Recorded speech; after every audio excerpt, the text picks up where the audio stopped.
Hey there! Welcome to today's video where we will tackle an interesting problem. Have you ever wondered if there is a smart and fast way to create an NX in Numpy array filled with zeros and ones with a bias toward zeros? It's a common problem when working with data manipulation or simulations.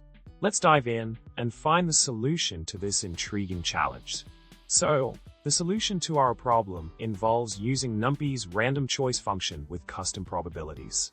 By defining the probability of zeros as 0.9, we can generate our NX in array efficiently.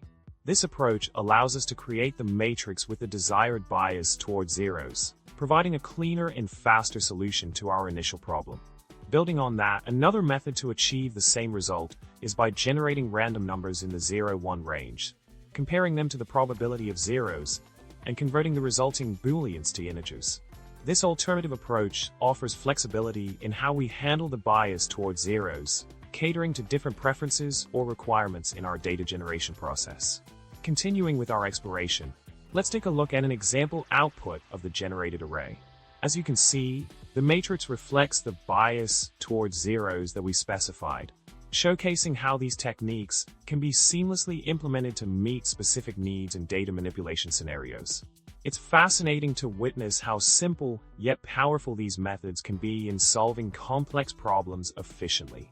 In summary, we've uncovered innovative ways to create an NX in Numpy array with a bias towards zeros, opening up possibilities for more nuanced data generation and manipulation tasks.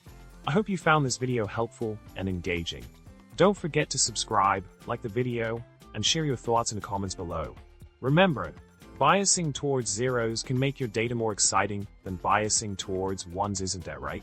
Thanks for watching, and stay tuned for more insightful content in the future. See you next time.